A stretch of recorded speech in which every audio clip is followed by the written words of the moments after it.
জয়িতা নামটা আসলে এমন একটা মিনিং আমার মা যখন আমার এই নামটা রেখেছিলেন, আমার মা সবসময় আমার কি কারো নাম যদি রাখতে হয়, সে তার কাছে যদি দায়িত্ব পড়ে, সে খুব চিন্তা ভাবনা করে নাম দিতেন যে নামের মিনিংটা কি।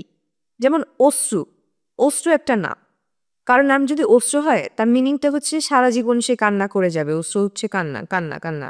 তো এরকম টাইপের মানে এরকম টাইপের নাম সে কখনো মানে দিতই না, চিন্তাই করতো না।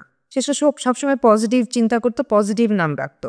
জয়িতা নামে মিনিং হচ্ছে জিতে আসা, যে যেই কাজই করবে সবকিছুতে জিতে আসবে, জয়ী হয়ে আসবে। সো জয়িতা এটা। তারপর পূজা, পূজা হচ্ছে পূজা করা। চেরি, চেরি ফুল, সবকিছু একটা পজিটিভ। পজিটিভ মায়ের। টগর তো এটা আসলে কোনো নেগেটিভ ভাইবের টগর নামের মিনিংটা আমি ওনার মতো এত মানে এই যে যেরকম একটা উদাহরণ দিয়ে দিব সাথে সাথে বস। তো এটা এটা এখন পর্যন্ত জানি না আসলে টগর নামের মিনিংটা কি। কিন্তু টগর একটা ফুল, যে টগর একটা ফুলের নাম, টগর একটা ফুলের নাম এতটুকু জানি। কিন্তু সব ফুল তো আর গোলাপের মতো না, সব ফুল তো আর শাপলা ফুলের মতো না। সব ফুল তো আর মানে থাকে না এই যে মাথায় একটা ফুল, এটা কি ফুল? এটা অবশ্যই জয়িতা বা কোনো একটা ফুল বলে বেলি ফুল বেল্লি। হ্যাঁ। তো প্রত্যেকটা তো করো একটা একটা তো ভাগ ভাগ কিছু না কিছু আছে ফুলের মধ্যে।